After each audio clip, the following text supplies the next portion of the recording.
I'm a night guard at a forgotten military base in the United States. We hear marching after midnight. The email sat in my inbox for 3 days before I opened it. I remember that detail precisely because I had been counting the hours since my last paycheck, watching my bank account dwindle with the quiet desperation of a man who understood that winter in Wyoming does not care whether you can afford to eat. The subject line read, "Property Management Opportunity, Competitive Compensation," and I almost deleted it the way I had deleted 100 other spam messages that week. Nigerian princes, miracle weight loss pills, work-from-home scams promising 6 figures for clicking buttons. This one looked no different at first glance. But then I noticed the sender's name, William Blackwell, CEO of Blackwell Holdings. Something about those 2 words made my finger hover over the delete button without pressing it. I cannot explain why. There was no rational reason for me to treat this email any differently than the others. I did not know William Blackwell. I had never heard of Blackwell Holdings. And yet something in the back of my mind, something quiet and persistent, told me to wait. So I waited. 3 days. On the 4th morning, I woke up to frost on the inside of my apartment windows and a thermostat reading that told me my heating bill was going to be a problem I could not solve with the money I had left.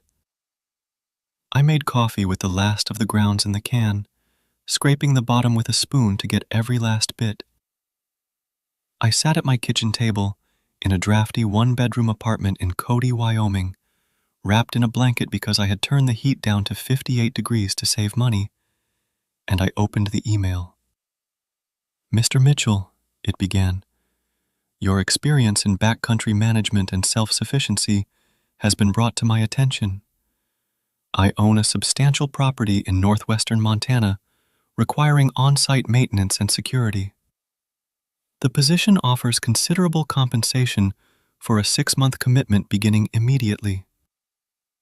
I read those lines twice, trying to figure out how this person knew my name and my background. I had not posted my resume anywhere recently. My wilderness guiding business had quietly folded 4 months earlier when my last regular client, a wealthy dentist from Scottsdale who came up every fall for elk hunting, had canceled his annual trip due to a divorce that was apparently consuming all of his discretionary income. Without that anchor client, the rest of my bookings had dried up like creek beds in August. The salary figure listed in William's email made me blink. Then I read it again to make sure I had not added an extra 0 in my head. I had not. The number was more than I would make in 2 years of guiding, maybe 3 if the seasons were bad. It was the kind of money that would let me pay off my truck, clear my credit card debt, and still have enough left over to restart my business in the spring with proper equipment and marketing. The email continued with specifics that struck me as unusual even then. The property is remote, requiring complete self-sufficiency. Outside contact will be limited to weekly email reports to my office. You must arrive alone and remain on the property for the duration of your contract. Hunting is permitted within property boundaries to supplement provided supplies. I should have been suspicious. I know that now, and if I am being honest with myself, I knew it then too. Normal property management jobs do not require you to cut yourself off from the world. Normal employers do not insist on complete isolation. Normal job postings do not find you through channels you cannot identify, offering money that seems calculated to be exactly the amount you need to say yes to anything. But I was cold, I was broke, and I was tired of counting pennies and eating canned soup for dinner every night, while wondering whether I would have to sell my truck and move in with my sister in Bozeman, becoming the family project, the one everyone worried about at Thanksgiving, the older brother who never quite got his life together. I replied with my resume attached, writing a brief professional response that I hoped masked the desperation I felt. I expected the typical hiring timeline: weeks of back and forth, maybe a phone interview, references checked, the whole dance. Instead, within hours, William's response arrived. It contained a detailed contract and property specifications that suggested he had been ready for my acceptance before I had even opened the original email. The property was massive, nearly 500 acres of private land bordering national forest near Glacier National Park. The house was described as a modernized hunting lodge with full amenities, generator power, satellite internet limited to email only, well-stocked pantry, workshop, and multiple outbuildings. The location put it deep in the Montana wilderness, accessible only by a series of progressively narrower roads that eventually turned to gravel, and then to what the directions described as an improved track. I printed the contract on my apartment's ancient inkjet printer, the one that always pulled pages through crooked so the text slanted upward to the right. I read the entire document twice with a beer in hand, the cheap kind that came in 30 packs from the gas station. The legal language was dense but not incomprehensible. 6 months of employment, no leaving the property, no visitors. Weekly email reports required. Detailed equipment maintenance schedules. Property boundary patrols. Confidentiality provisions that went on for 3 pages and covered essentially everything about the property, its owner, and anything I might observe during my employment. Nothing clearly illegal jumped out at me, though the confidentiality sections were aggressive enough that I wondered what exactly required that level of secrecy. A vacation home in the mountains, even an expensive one, did not typically need its caretaker to sign what amounted to a non-disclosure agreement. But rich people were strange. That was something I had learned in my years of guiding wealthy clients through the Wyoming backcountry. They had different ideas about privacy, different assumptions about what the world owed them, different fears about what the world might take away. The payment schedule caught my eye more than anything else. Half the total wired immediately upon signing, the remainder upon completion. Even if something went wrong, even if I walked away halfway through, I would still be better off financially than I had been in years. The first payment alone would cover my rent for a year and put food in my refrigerator that did not come from a can. I called my sister Beth before making my final decision. Beth is 2 years younger than me, but has always been the practical one in the family. She married a good man named Kevin, who works for the Forest Service in Bozeman. They have 2 kids, a nice house with a garden, and the kind of stable, predictable life that I had always told myself I did not want, but sometimes envied in the quiet hours of the night. "It sounds too good to be true," she said when I explained the broad outlines of the offer, carefully avoiding specifics as the contract required. Her voice had that particular tone she uses when she thinks I am about to do something impulsive and probably regrettable. The same tone she used when I told her I was quitting my job at the sporting goods store to start a guiding business. The same tone she used when I told her I was buying a truck I could not quite afford. "Maybe," I admitted, "but the company is legitimate. I checked them out. Real estate holdings all over the Midwest, commercial properties in Chicago, resort developments in Michigan. They have a website. They have a corporate address. They file taxes. And they want you to live alone in the woods for 6 months," Beth said flatly. "What are you guarding, Tom? Nuclear secrets?" I laughed, and the sound felt good because I had not laughed much recently. "Just some rich guy's vacation home. I think the property taxes alone must be insane. You know how these people are. They build a 20,000 square foot house in the middle of nowhere and then need someone to make sure raccoons do not move into it." Beth was quiet for a moment, and I could hear her kids in the background, her daughter Emma asking about homework, her son Jake making explosion sounds with his mouth the way 7-year-old boys do. The normal sounds of a normal life. "Send me the exact location before you go," she insisted, "and call me when you can. I mean it, Tom. I want to hear from you regularly. I will email you, I promised, not mentioning the limited communication stipulation. She would have added it to her list of red flags, and the list was already long enough to make me second-guess myself if I thought about it too hard. That night, I signed the contract and sent it back to William's office in Chicago. I used the scanner function on my printer, which worked only slightly better than the printing function, and attached the signed pages to an email that I proofread 3 times before sending. Within 20 minutes, my phone buzzed with a banking alert. The first payment had arrived. I stared at the number on my screen, at the balance in my checking account that had just jumped from barely enough to cover rent to more money than I had seen in one place in my entire adult life. The money made everything real. It silenced the voice in my head that had been whispering about red flags and too good to be true. Money has a way of doing that, of making all the uncomfortable questions seem less important than the immediate relief of not having to worry about next month's bills. The next morning, I started packing my truck. I took my time, being methodical about what I would need for 6 months alone in the Montana wilderness. My hunting rifle, a Remington 730-06 that my father had given me when I turned 18, the last gift he ever gave me before the cancer took him. My 12-gauge shotgun for close encounters with bears or mountain lions. Fishing gear, because the property maps showed a lake, and I figured trout would be a welcome addition to whatever was in the pantry. Extra ammunition, more than I thought I would need because running out in the backcountry is the kind of mistake you only make once. Tools for every repair I could imagine having to make myself, because the nearest hardware store would be at least 2 hours away, and I would not be able to leave the property anyway.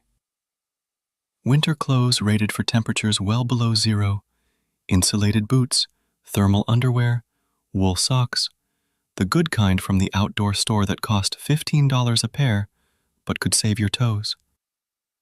I packed books because there would be no Netflix, no streaming, no cable television, nothing but the satellite internet that William had specified was limited to email. I chose carefully, picking novels I had been meaning to read for years, a field guide to Montana birds and mammals, a book on wilderness survival that I did not strictly need but found comforting, and a worn copy of Walden that Beth had given me years ago as a birthday gift with the inscription, "For my brother who has always wanted to live deliberately." It was the most thoughtful gift anyone had ever given me, and I had never finished reading it. I packed a comprehensive first aid kit, supplementing the basic one I already owned with additional supplies from the pharmacy. Antibiotics, painkillers, bandages, suture kits, splinting material, everything I could think of that might be needed when the nearest hospital was hours away and I could not leave the property to reach it. I added my medications, just a daily allergy pill and the occasional sleep aid, along with enough vitamin supplements to get through a winter with limited fresh food. The last thing I loaded was a small framed photograph that usually sat on my bedside table. My father and me, standing next to a river in Yellowstone, both of us holding fishing rods and grinning. I was 12 in the photo. Dad was 43, though he looked older, already thin in the face, in a way that we would not understand for another 6 years, until the doctors found what was growing in his pancreas. I tucked the photo between layers of clothing in my duffel bag, patting it carefully so the glass would not break. I stopped at the post office to forward my mail to Beth's address, then swung by my landlord's office to give notice that I was breaking my lease. The penalty was 2 months' rent, which I paid in cash from an ATM withdrawal, feeling something close to giddiness at being able to hand over that much money without my stomach clenching.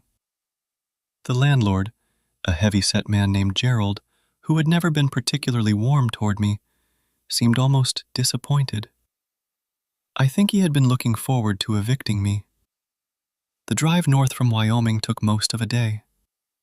I left Cody in the early morning darkness, my truck loaded heavy and riding low on its suspension. The highway stretched out ahead of me, empty in the pre-dawn gray, and I felt the particular freedom of leaving one life behind and heading toward another.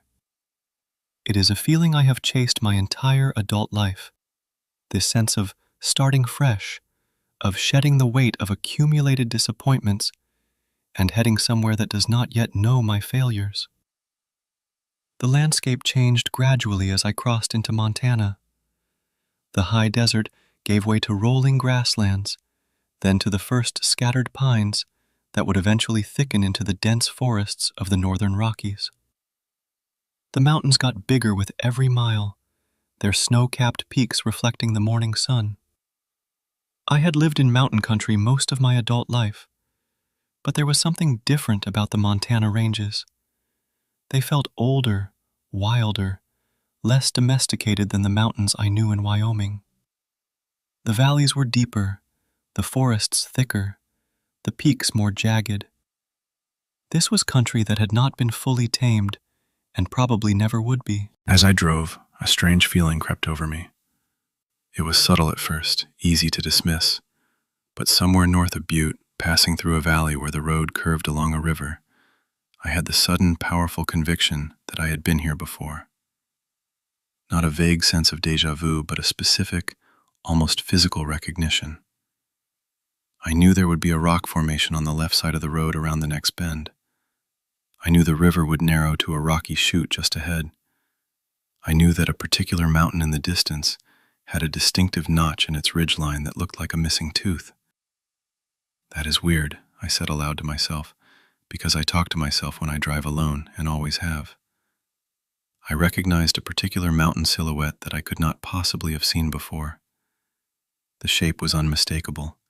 Two peaks with a deep saddle between them, the left peak higher than the right, a strip of permanent snow running diagonally across the right peak's face. I knew this mountain, but I had never been to this part of Montana. The feeling faded as quickly as it had come, and I chalked it up to excitement about the new job, the kind of pattern recognition trick that brains play when you are driving for hours and not paying close attention. Mountains look similar, rivers look similar, every valley has rock formations. I was seeing connections that did not exist because I wanted to feel like I was heading somewhere I belonged. I stopped for gas and a bathroom break in Helena, then again in Missoula for lunch. At a diner near the university, I ate a burger and fries and checked my phone one last time while I still had reliable cell service. No messages from William. An email from Beth saying, "Be safe and call me when you get there." A text from my buddy Ryan in Cody asking if I wanted to go ice fishing next weekend, which I responded to with a brief explanation that I would be out of town for a while. The GPS coordinates William had provided led me northwest from Missoula through increasingly rural terrain. The towns got smaller, the spaces between them wider. Cell service flickered and died about an hour past Missoula, briefly returning near a small town before disappearing permanently. The roads narrowed from highway to two-lane to gravel, and the forest pressed closer on both sides until the branches of massive pines nearly touched over the road, creating a green tunnel that blocked out the afternoon sun. By late afternoon, I reached Kalispell, the last significant town before my destination. I would later learn that I had actually passed through a much smaller town called Cororam on the way, but I did not stop there and barely noticed it from the highway. In Kalispell, I pulled into a large outfitter store, deciding to make one final supply run while I was still in civilization. Inside the store, which smelled of leather and gun oil, and that particular scent of new outdoor clothing, I moved through the aisles with the focused efficiency of someone who has spent years in the backcountry and knows exactly what he needs. Extra ammunition, both rifle and shotgun. More batteries than I thought I could possibly use, because batteries are the kind of thing you do not want to run out of when the nearest store is a 3-hour drive away. Additional non-perishable food, heavy on protein and calories. A new pair of winter boots rated to -40 because you do not gamble with your feet in a Montana winter. Heavy-duty winter gear, an extra parka, insulated overalls, thermal gloves rated for extreme cold. The older man at the register made small talk as he rang up my purchases. He had the weathered face and deliberate movements of someone who had spent his entire life in this country, and he looked at my pile of supplies with the practiced assessment of a man who could tell a lot about a person by what they bought. "Quite the haul," he commented, scanning a box of rifle ammunition. "You headed up for hunting season?" "Not exactly," I said, trying to sound casual. "Taking a job managing a property up near Hungry Horse." His hand slowed on the register. The barcode scanner hovered over a package of batteries without pressing down.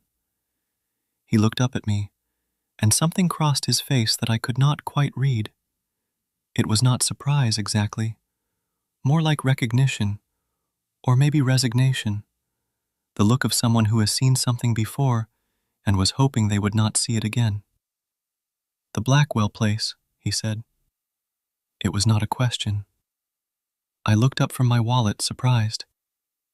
"Yeah, actually. You know it." The man finished ringing up my items without meeting my eyes. His hands moved mechanically across the register, scanning and bagging with the autopilot efficiency of someone whose mind was elsewhere. When he spoke again, his voice was different, quieter, more careful, as if he were choosing each word. "Been through a lot of caretakers, that property," he said finally, handing me my receipt. "What do you mean by that?" I asked. He shrugged, already turning to the next customer in line, a woman buying a fishing rod. "Just saying, people do not tend to stay long. Good luck to you." I wanted to press him further, to ask how many caretakers he had seen come through, what had happened to them, why they had left. But his body language made it clear the conversation was over, and there was someone waiting behind me, and I told myself that every small town had its gossip and its stories.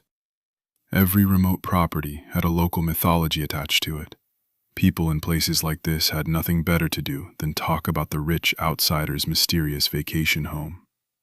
I loaded the supplies into my already packed truck, the bed riding even lower on its springs now, and checked my directions one last time. I pulled back onto the road, driving toward the mountains. The afternoon sun was already dropping toward the peaks ahead of me, painting the sky in shades of orange and gold that would have been beautiful if I had been paying attention to anything besides the road. The roads got narrower and more twisted as I drove deeper into the Montana wilderness. My truck struggled on some of the steeper inclines, the engine groaning under the weight of my supplies as I navigated hairpin turns that seemed to double back on themselves. There were stretches where the road climbed so steeply that I could feel the front end wanting to lift, the rear tires digging into gravel for traction. Then it would plunge downward into valleys where the trees grew so thick that the twilight felt like full darkness. Thick pine forests crowded the edges of the gravel road. Branches occasionally scraped against my windows when the path narrowed, making sounds like fingernails on a chalkboard. Once, a mule deer jumped across the road so close to my bumper that I slammed on the brakes and skidded for 20 feet on the loose gravel, my heart hammering against my ribs. I began to wonder if I had taken a wrong turn somewhere. The GPS coordinates should have brought me to the property by now, but the road kept winding deeper into the mountains. I was about to pull over and double-check my directions when I rounded a final bend and saw it. The Blackwell property. The house stood against a backdrop of dense forest and jagged mountain slopes, larger than I had expected from the description in the contract. It was built in a rustic mountain style, with massive timber beams and a wide covered porch that wrapped around the front and both sides. The logs were thick, old-growth timber, the kind you cannot get anymore, joined with the precision of master craftsmen. But there was something commanding about the structure that went beyond its size or construction. It dominated the landscape in a way that felt intentional. as if the house had been placed here not just for the view, but for some other purpose I could not identify. Even though it was in this remote corner near Hungry Horse, the place looked surprisingly well kept. The grounds were trimmed, the driveway graded, the wood oiled and maintained. For a property that supposedly needed a caretaker, it seemed like someone had been taking very good care of it already. I pulled up to the front and cut the engine. The sudden silence hit me like a physical force, a quiet so complete that it felt like pressure on my eardrums. The only sounds were the ticking of my cooling engine and distant bird calls, so faint they might have been memory rather than reality. After 8 hours of road noise and engine vibration, the stillness was almost disorienting. I grabbed my bag and the keys William had sent via courier to my Wyoming address. They had arrived in a small padded envelope with no return address, just a typed label with my name and a set of 3 brass keys on a simple ring. I stepped out of the truck and my boots crunched on the gravel, the sound impossibly loud in the quiet. The air felt different here, cooler, thinner, with a pine scent so strong it was almost like breathing through a filter of crushed needles. But there was something else underneath it, something I could not quite identify. A mineral quality, like the smell of rock after rain, or the air inside a cave. Clean, but ancient. I took a moment to look around, turning a slow circle in the driveway. The property sloped away from the house on 3 sides, with the mountain rising steeply behind it. Neat gravel paths connected the house to several outbuildings I could see. A large shed that was probably the generator building, a smaller structure that might have been a tool shed or a workshop, and what looked like a storage barn further back, closer to the tree line. The firewood along the side of the house was stacked with military precision, split logs arranged in alternating rows that would shed rain and allow air circulation. Someone who knew what they were doing had done this work, and they had done it recently. The front door unlocked with a solid click that echoed in the covered porch. I pushed it open and stepped inside, my boots sounding loud on polished hardwood floors. The difference between outside and inside caught me off guard. While the exterior was all rustic mountain charm, massive logs and crowded hewn timber, the interior was surprisingly modern and upscale. The main room had high ceilings with exposed beams, but they framed recessed lighting and modern fixtures. A large leather sectional in a rich chocolate brown sat across from a stone fireplace that must have been 8 feet wide, with built-in bookshelves filled with hardcovers on both sides.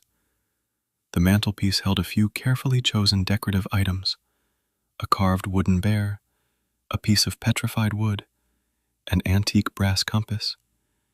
Everything was tasteful and understated, the kind of decor that costs a fortune precisely because it does not look like it costs a fortune.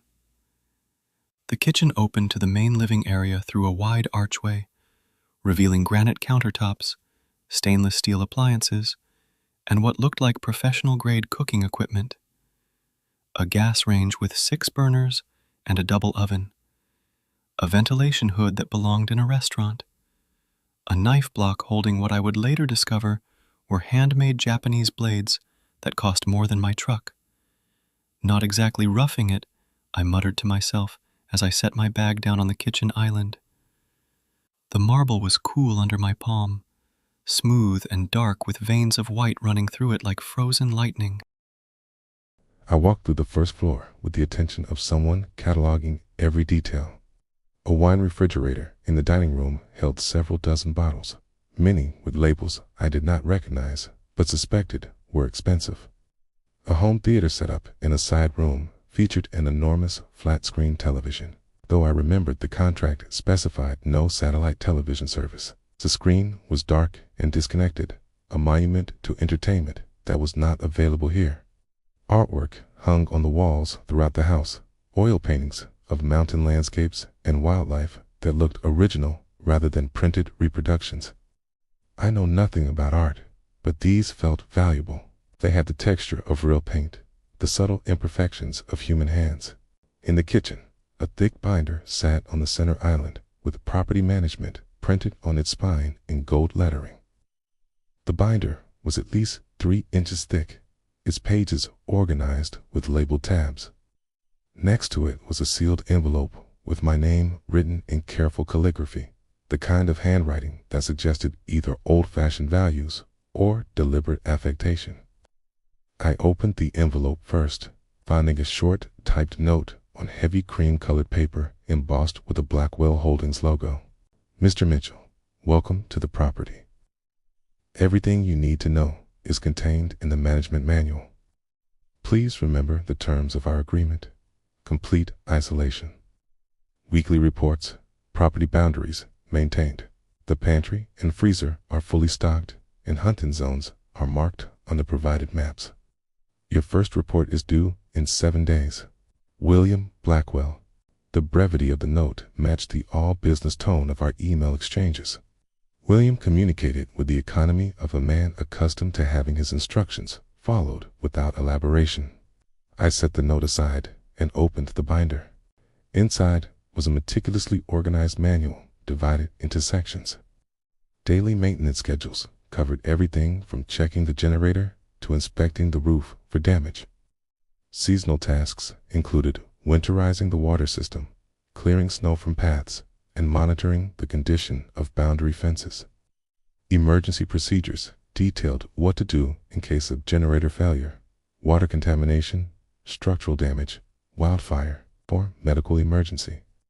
The medical section was disturbingly thorough, including instructions for treating broken bones, severe lacerations, and hypothermia, with a note that the nearest hospital was in Kalispell, approximately 3 hours away by vehicle. Maps of the property filled an entire section. The boundaries were marked in bold red lines, following a path that roughly traced a circle around the house. I thought this was strange, because properties in Montana were typically rectangular, following section lines established by government surveys. A circular boundary was unusual enough to notice. The maps also showed several outbuildings, the lake to the north that I had seen mentioned in the initial property specifications, and hunting zones marked in green. Red lines showed where the property ended, with specific notes about maintaining fences and boundary markers at regular intervals. After spending an hour with the manual, I decided to unload my truck and check the utilities before darkness fell. The afternoon was already fading, the mountains to the west blocking the lowering sun.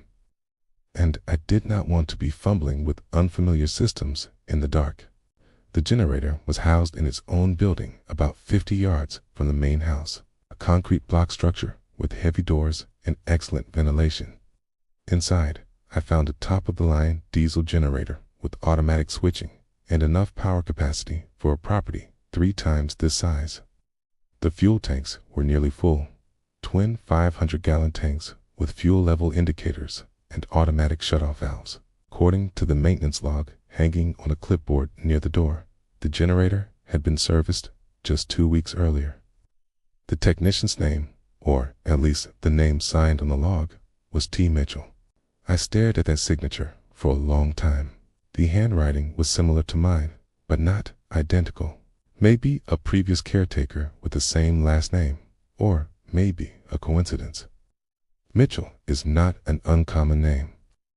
I moved on, telling myself it did not matter, even as a small, cold feeling settled in my chest that would not quite go away. The water system drew from a deep well with a sophisticated filtration setup.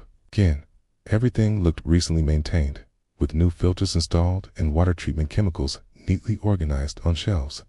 Test strips showed the water quality was excellent. I ran the tap in the kitchen and let it flow for a minute, watching the clear water splash against the stainless steel sink. It tasted clean and cold, better than any tap water I had ever had. I checked the satellite internet equipment mounted on the roof, accessing it through a hatch in the attic. The dish was properly aligned, and the signal strength meter showed a strong connection.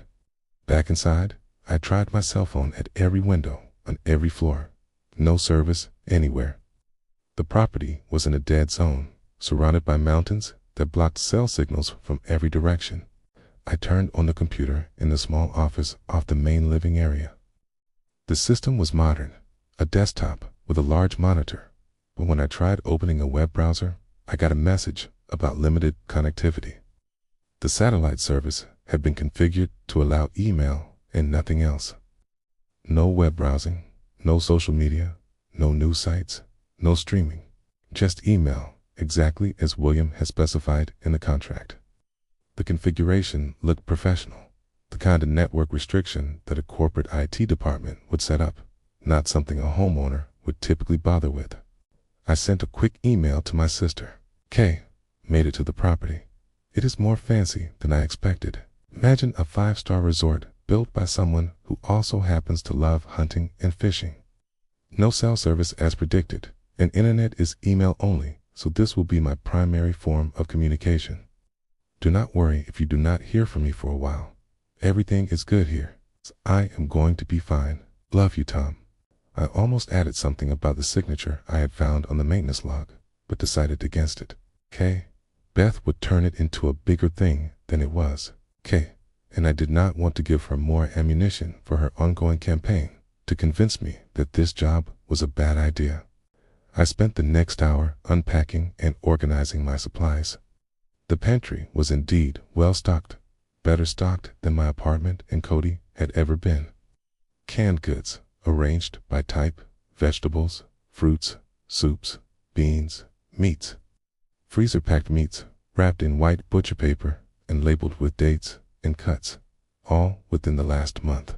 Dry staples, including 3 different kinds of pasta, several varieties of rice, oatmeal, flour, sugar, salt, and enough spices to stock a restaurant kitchen.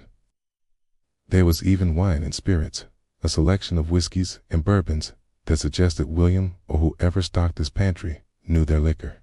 I added my own supplies to the mix, arranging my gear in what appeared to be a mudroom off the kitchen, a practical space with hooks for coats, a bench for removing boots, shelves for the kind of odds and ends that accumulate in any house occupied by someone who spends time outdoors. As evening approached, I made a simple dinner, pasta with a jar of marinara sauce from the pantry, heated on the gas stove that lit with a satisfying click. I opened a beer from the refrigerator, one of a 6-pack of a Montana craft brew I did not recognize, and took my plate to the back deck overlooking the forest. The deck was wide and deep, with comfortable chairs arranged to take advantage of the view. And the view was extraordinary. The property sloped gently away from the house, a stretch of maintained grass giving way to wildflower meadows, already going brown with autumn before disappearing into thick forest.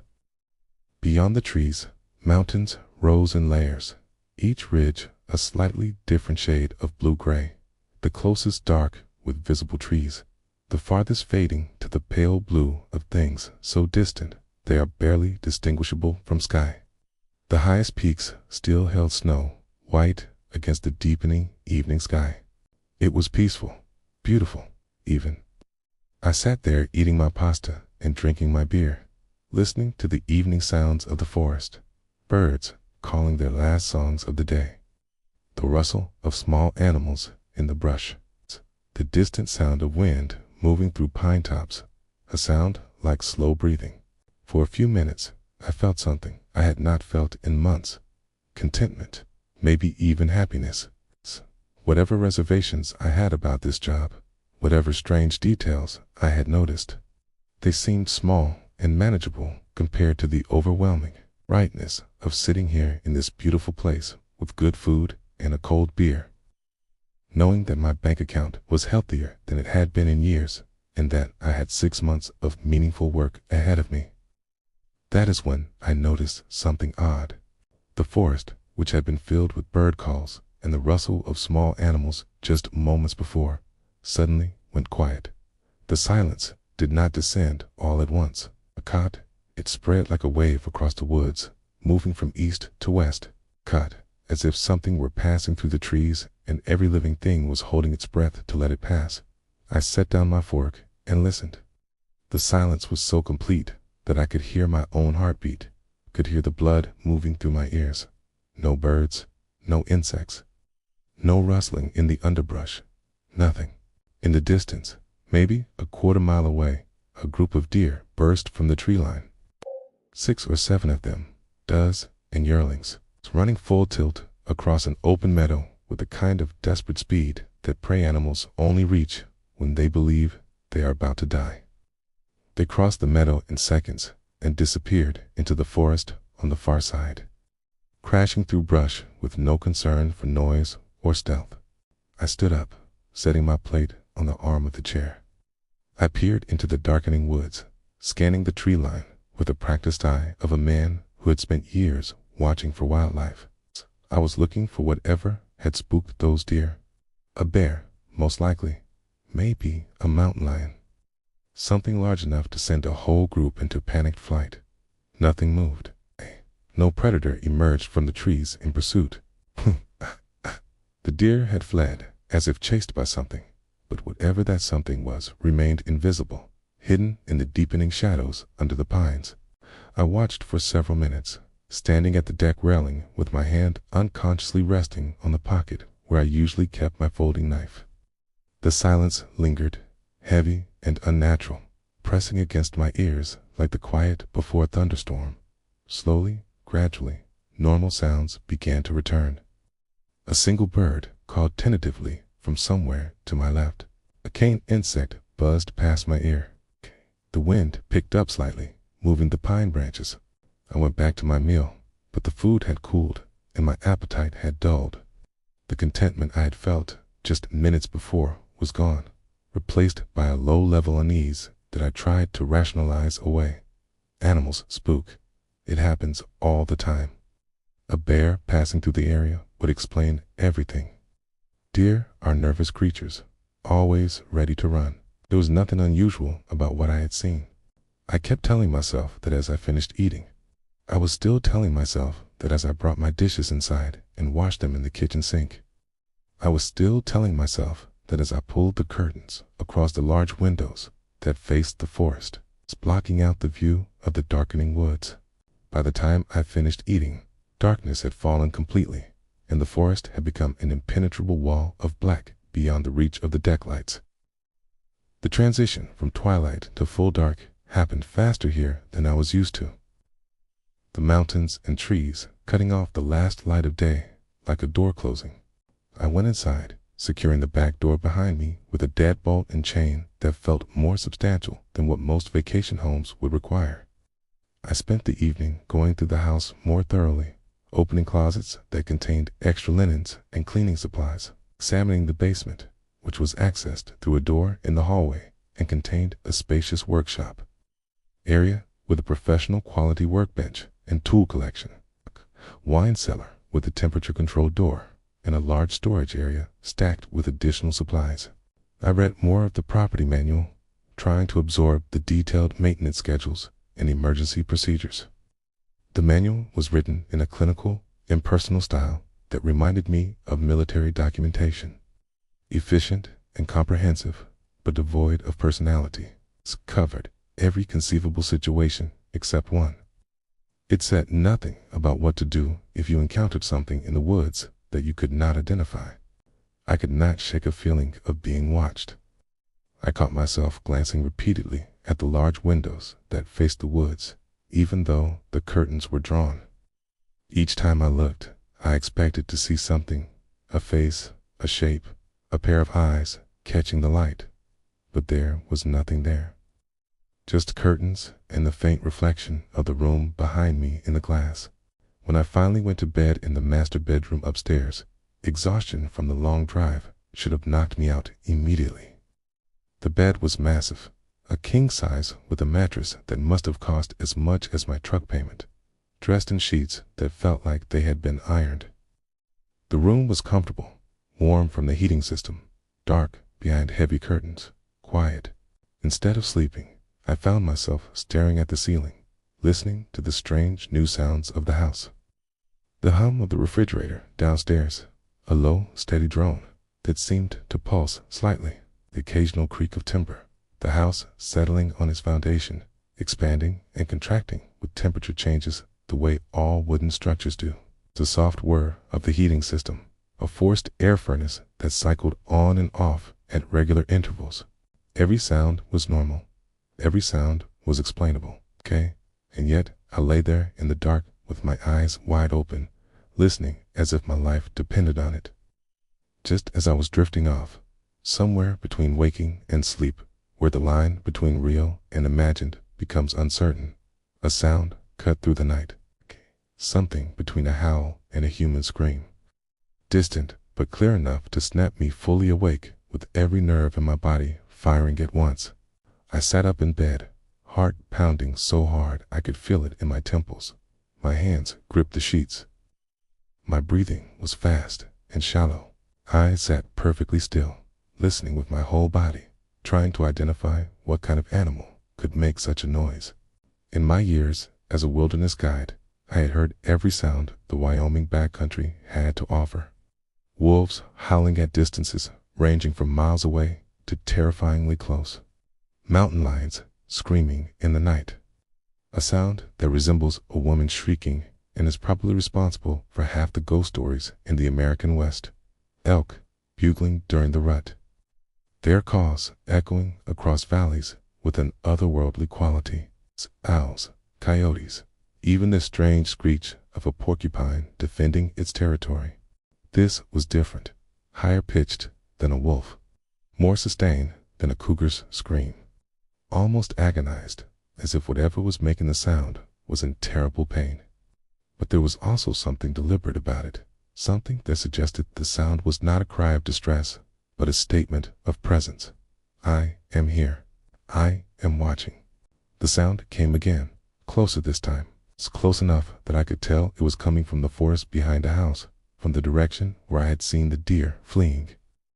The cry rose in pitch, sustaining an impossibly high note before cutting off abruptly, as if whatever made it had simply decided to stop. The silence that followed was worse than the sound itself. I got up from the bed and went to the window, peering out through a gap in the curtains. The property's exterior lights, motion-activated floodlights mounted under the eaves, illuminated the immediate grounds in harsh white light. The gravel driveway, the edge of the lawn, the first few yards of the wildflower meadow.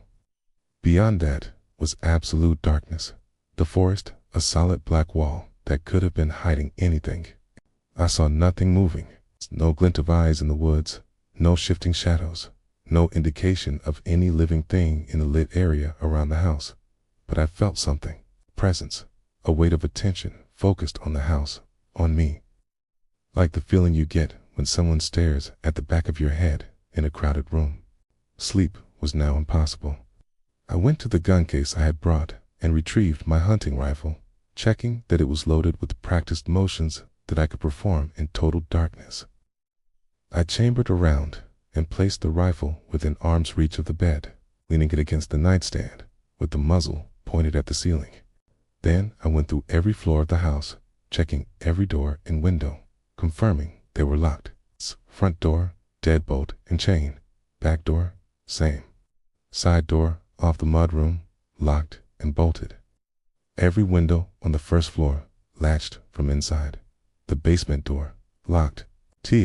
I even checked the attic hatch, which had no lock but could be blocked from below with a heavy piece of furniture if necessary. The property manual had mentioned local wildlife, bears, mountain lions, wolves, elk, deer, and various smaller animals, but had given no special warnings beyond standard wilderness precautions. Do not leave food outside. Secure garbage. Do not approach or feed wildlife.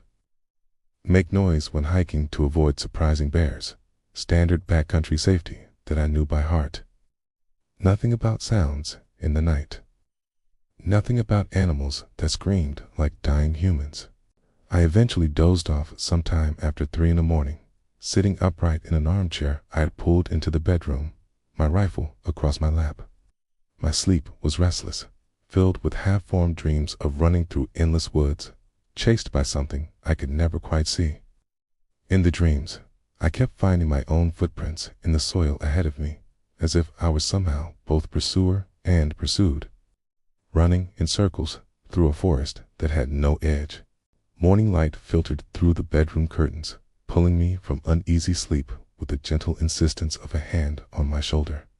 I blinked at the window, momentarily confused by the unfamiliar room, the heavy curtains, the chair I was sitting in. Then memory returned. The drive, the house, the sound. I stood up stiffly, my neck aching from sleeping upright, and pulled the curtains open. Sunlight flooded the room, warm and golden, and through the window I could see the property spread out below me in the clear morning air. Everything looked peaceful. Dew sparkled on the grass. A pair of birds, stellar jays by their deep blue coloring, hopped along the porch railing. The mountains in the distance wore caps of fresh snow that had not been there yesterday. The events of the night seemed less threatening in daylight. That is one of the merciful tricks of the human mind, the way it minimizes nighttime fears once the sun comes up. In the bright morning, the sound I had heard could have been anything: an injured animal, an elk cow calling for a calf, whined to a particular arrangement of rocks, creating a natural whistle. I had spent enough nights in the wilderness to know that darkness amplifies everything, turning ordinary sounds into terrors and ordinary shadows into threats. I made coffee in the kitchen, grinding beans from a canister on the counter and brewing a pot in the expensive drip machine. The coffee was exceptional, dark and rich and smooth, better than anything I had ever made for myself. I poured a large mug and took it outside to walk the immediate grounds, partly for maintenance inspection and partly to prove to myself that there was nothing to fear in the daylight. That is when I saw them. Tracks in the soft mud near the tree line, maybe 50 yards from the house. I walked over, coffee forgotten in my hand as I crouched to examine them. The mug tilted and warm coffee splashed across my fingers, but I barely noticed. They were unlike anything I had ever seen. In 20 years of backcountry work, I had learned to identify the tracks of every animal in the northern Rockies. Bear tracks, both black bear and grizzly. Mountain lion tracks with their distinctive 3-lobed heel pad. Wolf tracks, larger and more elongated than domestic dogs. Elk, deer, moose, each with their own unique print. I could identify species, estimate weight, determine direction and speed of travel, even judge how recently the tracks had been made, all from a few impressions in mud or snow. These tracks matched nothing in my experience. They were too large for any normal woodland animal, each print measuring nearly 15 inches in length. For comparison, a large grizzly bear has tracks about 12 inches long. These were 3 inches longer than the biggest grizzly in Montana, but the shape was even more disturbing than the size. They had an almost human-like arrangement, with a heel, a ball, and 5 distinct toe impressions, just like a person's footprint. But the proportions were wrong. The toes were too long, each one extending several inches beyond what a human foot would show. And each toe ended in what looked like claw marks gouged deep into the earth, cutting through the mud and into the harder soil beneath. These were not the blunt, heavy impressions of bear claws. They were sharp, pointed, more like the talons of an enormous bird of prey. The stride length between prints was massive, easily 5 feet from one footfall to the next. For a human, that would mean running at top speed. But the depth and evenness of the prints suggested whatever made them had been walking. Just walking, with strides that would require legs far longer than any person's. I followed the tracks along the tree line, my coffee growing cold in my forgotten hand. The trail came from the north, emerging from the dense forest in a straight line before curving toward the house. The creature, and I was already thinking of it as a creature because no known animal could have made these prints, had circled the house at a distance of about 50 yards. The circle was nearly perfect, as if it had walked a deliberate patrol around the building. Then the tracks returned to the north, disappearing back into the forest in the same direction they had come from. Whatever had made these tracks had been watching the house. I stood at the edge of the forest, staring into the trees. The woods were dense here, old-growth pine and spruce with an understory of ferns and low bushes. Visibility was limited to maybe 30 or 40 feet before the trunks and shadows blended into an impenetrable wall of green and brown. Anything could be in there, anything at all. I thought about emailing William to ask about the tracks. It would have been the sensible thing to do. But something stopped me, a reluctance to appear incompetent or easily spooked on my first full day. William had hired me for my backcountry experience and self-sufficiency. Sending a panicked email about animal tracks within 24 hours of arrival would not exactly inspire confidence. And there was something else too, something I did not want to examine too closely, a feeling that William already knew about whatever had left those tracks, that this was part of whatever the property required, that justified the enormous salary he was paying me. Instead of emailing, I returned to the house, grabbed my digital camera, and went back to photograph the tracks before they disappeared. Documentation seemed like the rational response. Identify the tracks, photograph them, note the date and location, and conclude the information in my first weekly report if the tracks appeared again. This was how a professional would handle it, calmly, methodically, without panic. I took photographs from multiple angles, placing my own boot next to the prints for scale. My size 11 boots looked like children's shoes next to those massive impressions. I photographed the stride pattern, the claw marks, the circuit around the house, and the path leading into the forest. I downloaded the photos to my computer and created a folder labeled Wildlife Documentation. A deliberately mundane name for something that had my pulse elevated every time I looked at the images. The rest of the day passed in practical tasks. Organized my supplies in the pantry and mudroom. I familiarized myself with the generator maintenance procedures, which were straightforward but required attention to detail. I walked some of the nearby property boundaries, following paths marked with red blazes painted on trees at regular intervals. The boundaries were clearly established, with occasional posts bearing small metal signs that read Private Property, Blackwell Holdings, No Trespassing. I kept my rifle with me throughout the day, slung over my shoulder in a way that I told myself was simply prudent, given the wildlife in the area. Every few minutes, I found myself scanning the forest edge, looking for movement, listening for sounds that did not belong. I saw plenty of normal wildlife. A red-tailed hawk circling overhead, squirrels chattering in the pines, a group of mule deer grazing in a meadow about a quarter-mile from the house, apparently unconcerned about whatever had sent their relatives fleeing the night before. That evening, I closed all the curtains before dark and built a fire in the large stone fireplace.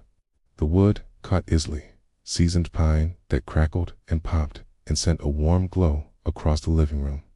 I poured myself 2 fingers of bourbon from one of the bottles in the cabinet and sat in a leather sectional with a book from the shelf, a history of the American frontier that seemed appropriate for my surroundings. The strange sounds did not return. The night was quiet, ordinarily quiet, with all the expected sounds of a forest settling in for the night. Owls calling, the distant yip of coyotes, wind in the trees, normal sounds that should have been reassuring. They were not. So I sat there reading, or trying to read, turning pages without absorbing their content. I could not shake the feeling that something out in those woods was waiting, not sleeping, not hunting, not going about the usual business of a nocturnal predator, waiting, deliberately and patiently. For what? I did not know. But the feeling was so strong that I found myself listening for it, straining my ears toward the windows, toward the sounds that were not there, the silences between the owl calls and the coyote songs. My first full day at the Blackwell property had left me with more questions than answers, and a creeping suspicion that the questions were only going to multiply. I woke up early the next morning, my mind still stuck on those strange tracks. The memory of them had followed me into sleep, turning my dreams into confused loops of following footprints through endless forest that always led back to the starting point. I lay in bed for a few minutes, staring at the ceiling, listening to the house, trying to decide what to do. After a quick breakfast of oatmeal and coffee, the oatmeal from the pantry. It's perfectly acceptable, but not as good as the expensive coffee. I decided to do a thorough inventory of the house and property supplies, partly because the maintenance manual required it, and partly because I needed something concrete and practical to focus on. Something that would keep me from obsessing over footprints and nighttime screams. The pantry check revealed that while the food supplies were generous, there were a few practical items I was missing. Extra batteries for my flashlights, which I had burned through faster than expected by leaving them on all night. A better first aid kit than I had brought, because the one I packed was adequate for backcountry emergencies, but not for someone who might need to take care of himself for weeks without outside help. And some tools for maintaining the property's exterior that were not in the workshop. Going into town also sounded appealing for reasons beyond shopping. I needed to see other people. I needed to hear voices that were not my own, to sit in a place with fluorescent lights and regular people in mundane conversations about weather and local gossip. After 2 nights of strange sounds and 1 morning of impossible tracks, I needed a dose of normalcy to recalibrate my nerves. I found a local map in the office drawer, hand-drawn and photocopied, showing the surrounding area with landmarks labeled in neat printing. Coroma was marked as the nearest small town, about 20 miles from the property by road. I tucked my wallet into my back pocket, grabbed my keys and jacket, and headed out to my truck. The morning air was fresh and cool, the kind of October morning that makes you grateful for a warm jacket and a hot cup of coffee. The forest was quiet but normal, with bird calls from the trees and the occasional flash of a chipmunk sprinting across the gravel driveway with its cheeks stuffed full of seeds. Normal. Everything was normal. The abnormal things were behind me in the night, in the mud. In daylight, everything was fine. The drive to Karoom took me down the same winding roads I had traveled to reach the property. In daylight, the routes seemed less foreboding, the forest less ominous. I could see the beauty of the landscape now without the overlay of darkness and fatigue. The aspen trees were turning gold, their leaves trembling on white bark trunks. The sky was that particular shade of deep blue that you only see in the mountains, so vivid it almost hurt to look at. But I kept thinking about those tracks, so large, so clearly defined, the impossible stride length, the claw marks. Nothing in my experience could account for them, and my experience was extensive. I ran through every large animal in the region: bear, moose, elk, mountain lion, wolf, and none of them fit. Not even close. Kororum was not much more than a wide spot in the road. A small cluster of buildings surrounded by scattered houses. It's a kind of town that exists because it has always existed, sustained by the families who have lived there for generations and the occasional tourist or hunter passing through. I counted a general store with gas pumps out front, a post office the size of a garden shed, and what looked like a diner at the far end of the single main street. A few pickup trucks and older cars sat parked along the roadside, their paint faded by sun and salt, their bumpers decorated with stickers for local outfitters, political candidates, and radio stations I had never heard of. I pulled into the general store parking lot and cut the engine. The building was a 2-story wooden structure that had probably been standing since before World War I, with Sullivan's General Store painted in faded red letters across the front. The porch sagged slightly in the middle, worn smooth by decades of boots, and a pair of rocking chairs sat empty near the door. A bell jingled as I pushed open the door, stepping into a shop that smelled of coffee, wood, and the particular blend of household goods that defines a store where you can buy everything from fishing hooks to laundry detergent to canned pears. The shelves were crowded and orderly, reaching from floor to ceiling, with the overhead space taken up by snowshoes, coils of rope, and at least one taxidermied fish that appeared to have been hanging there since the building was constructed. A woman behind the counter looked up as I entered. She was maybe 10 years older than me, with auburn hair pulled back in a ponytail and the kind of face that was probably called pretty when she was younger and had settled into what people describe as handsome. She wore a flannel shirt over a thermal undershirt and had reading glasses pushed up on her forehead. When she saw me, she smiled. Not the professional smile of a shopkeeper greeting a customer, but the warm, familiar smile of recognition. "Thomas Mitchell," she called out cheerfully, as if greeting an old friend. "Back already? I thought you usually came in on Thursdays." Stopped in my tracks, one foot still on the worn welcome mat. A chill went through me that had nothing to do with the October air coming through the open door behind me. I had never been in this store before. I had never been in this town before, and I had certainly not told anyone my name. "I am sorry," I said, approaching the counter with careful steps. "Have we met?" The woman's smile faltered, flickering like a candle in a draft. She looked at my face more closely, studying it with the attention of someone who has suddenly realized that something they took for granted might not be what it seemed. "Very funny, Tom," she said, but the humor in her voice had thinned. "You have been coming in every week for, well, it must be years now." As she paused, tilting her head. "You feeling okay?" A cold, prickling sensation spread across the back of my neck and down my spine. "I just arrived at the Blackwell property yesterday," I said carefully, keeping my voice steady. "This is my first time in Kuruma." The other customers in the store had noticed our exchange. An older man near the back, examining fishing lures on a pegboard display, looked up and nodded at me with the casual familiarity of a neighbor. "Mitchell," he acknowledged. "Good to see you. Got any luck with those night fishing spots I told you about last month?" I felt a chill that went deeper than temperature. I had never seen this man before in my life, never spoken to him, never received fishing advice from him, and yet he greeted me as if we had known each other for years, as if I were a regular fixture in his world. The woman behind the counter, who must have been Emma Sullivan, going by the store name, gave a little laugh that sounded rehearsed.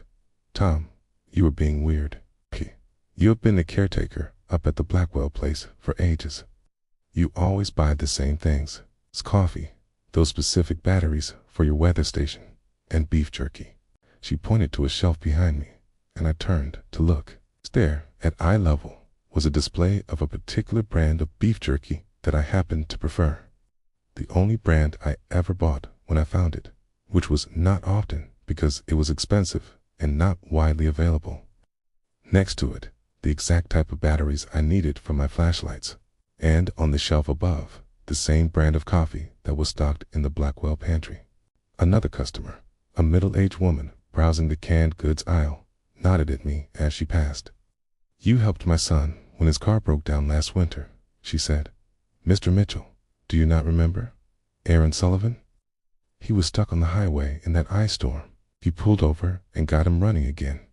I felt lightheaded, like the floor beneath me had suddenly tilted 30 degrees to the side. These people were absolutely convinced they knew me, not just recognized me, but knew me, had shared specific experiences with me, remembered things I had done and said, things that I had no memory of whatsoever. "I think there's been some misunderstanding," I said, trying to keep my voice from shaking. "I just took this job. I signed a contract with William Blackwell last week. I drove here from Wyoming. I arrived at the property the day before yesterday." Emma's face changed. Something passed across it, something that was not confusion or amusement, but something colder, more complicated. Fear, maybe, or recognition of a different kind. She looked at a wall calendar hanging behind the counter, scenic Montana calendar with a photograph of Glacier National Park for October. "Well," she said with forced brightness that did not reach her eyes, "memory can play tricks on all of us. What can I help you with today?" I wanted to press the issue, to grab her by the shoulders and demand she explain how she knew my name, my habits, my preferred brands. But the other customers had gone back to their shopping, though I caught them sneaking glances at me from the corners of their eyes, and I did not want to make a scene. I was the outsider here, the newcomer who did not understand the local dynamics. Making a scene would only make things worse. I quickly gathered the supplies I needed, moving through the store on autopilot. Batteries, a comprehensive first aid kit, tools, some non-perishable food items. I added the beef jerky and the coffee to my basket without thinking about it, then stared at them sitting there among my other purchases, wondering if I had been manipulated into buying exactly what everyone expected me to buy. When I brought everything to the counter, Emma rang me up quickly, her earlier friendliness replaced with a controlled politeness that kept me at a distance. "That will be $43.27, she said, not quite meeting my eyes. I handed her my credit card. "Okay." As she processed the payment, she leaned forward slightly, lowering her voice so that only I could hear. The change in her demeanor was striking. The forced cheerfulness dropped away, and underneath it was something raw and urgent. "Be careful up there, Tom," she said quietly.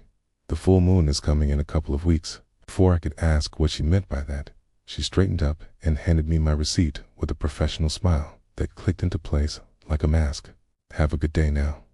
I grabbed my bags and headed for the door, my thoughts racing in circles like water going down a drain. When I stepped outside into the bright October sunlight, I nearly walked into an old man who had been leaning against the store wall. He pushed himself upright as I emerged, positioning himself between me and my truck with the deliberate casualness of someone who had been waiting for me.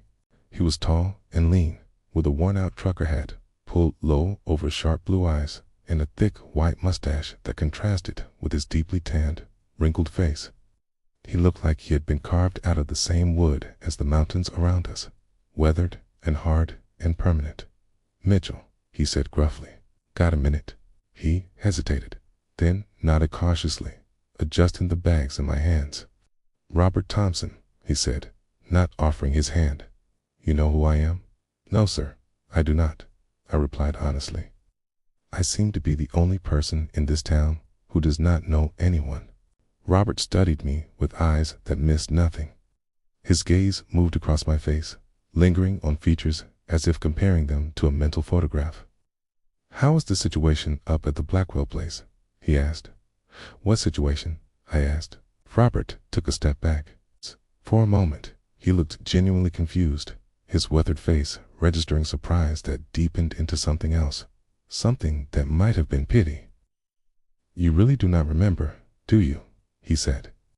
He shook his head slowly, the way you shake your head at something sad rather than surprising. "Sorry to bother you. Must have been mistaken." He turned and walked away before I could ask him anything else, his boot heels clicking on the wooden porch and then crunching on gravel as he headed toward a battered pickup truck at the end of the street. I stood there with my bags of supplies and a sick feeling in my stomach, watching him go. I decided to stop at the diner before heading back to the property. My stomach was unsettled, but I had not eaten since breakfast, and the thought of driving back to the Blackwell house with its empty rooms and two quiet forests without first sitting in a place full of normal human activity was unbearable. The diner was at the end of Main Street, a classic American roadside restaurant with chrome trim and big plate glass windows that let in the morning sun. Inside, it was about half full. A few truckers sat at the counter on rotating stools, drinking coffee and eating plates piled with eggs and hash browns. Families and couples occupied some of the booths, their conversations a comfortable murmur of ordinary life. I picked an empty booth near the back and sat down, putting my shopping bags on the bench beside me. The vinyl seat was cracked, but comfortable, patched in places with strips of duct tape that had been there long enough to curl at the edges. A young blonde waitress appeared at my table almost immediately. She carried a pot of coffee in one hand and a ceramic mug in the other, which she set down in front of me and filled without asking. The coffee was strong and black, exactly the way I drink it. "Hey, Tom," she said with an easy smile that showed a gap between her front teeth. "The usual today." I looked at her name tag, Judy. I tried to place her face, searching my memory for any trace of recognition, and found nothing. "What would my usual be?" I asked carefully. She laughed, a genuine sound of amusement. "Very funny. Denver omelet, hash browns extra crispy, sourdough toast, same as every Thursday for the past 5 years." Her smile faded when she saw my expression.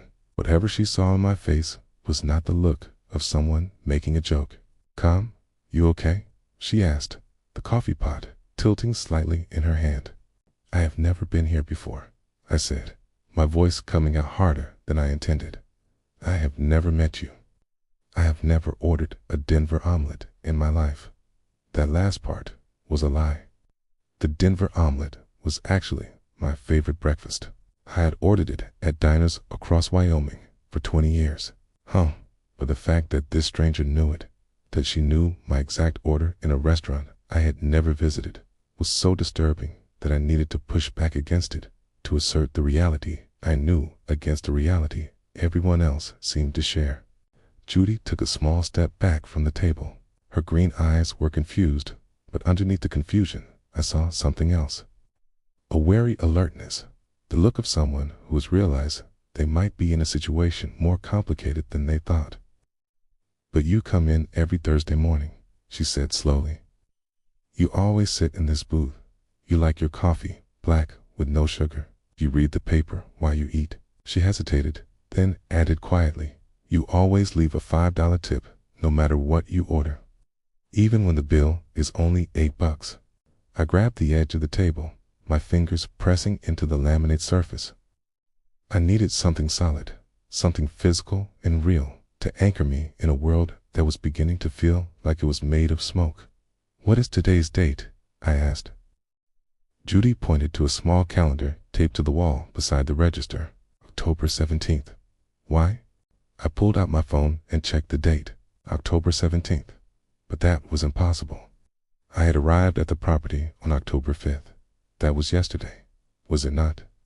I tried to reconstruct the timeline in my head. The drive from Wyoming, arriving at the house, unpacking that first night with the strange sound, the next morning finding the tracks that had been yesterday. I was certain of it. 2 nights at the property. 1 full day. But the calendar said October 17th. The phone said October 17th. 12 days had passed that I could not account for. 12 days of life that had simply vanished from my memory as if they had never happened. "I need to go," I said abruptly, standing up so quickly that I knocked against the table, sending coffee sloshing over the rim of my mug and spreading across the surface in a dark pool. "Tom, are you sick?" Judy asked, reaching toward me. "Do you need?" "I am fine. I just need to go." I left some bills on the table, more than enough to cover a coffee I had barely touched, and grabbed my bags. I could feel every eye in the diner following me as I pushed through the door and stepped into the sunlight, which now felt too bright, too sharp, as if the world itself were overexposed. In my truck, I sat gripping the steering wheel with both hands, trying to make sense of what was happening. I checked my phone again. October 17th. Scrolled through my call history and found my last call to Beth on October 4th, the day before I arrived at the property. No calls since then. No texts. 12 days of silence from a man who usually texted his sister at least every few days.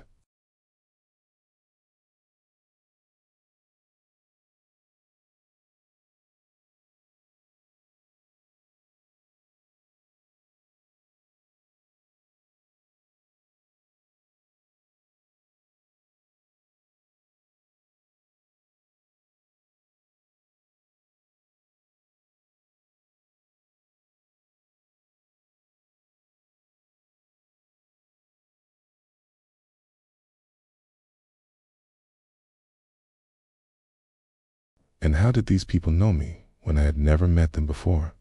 There were only 2 possibilities. Either they were wrong, mistaking me for someone else, or I was wrong. And the 12 days I could not remember had actually happened, filled with trips to town and Thursday morning omelets and fishing advice and roadside rescues. Neither possibility was acceptable. Both were terrifying. The drive back to the Blackwell property was a blur. My mind cycled through explanations, each more disturbing than the last.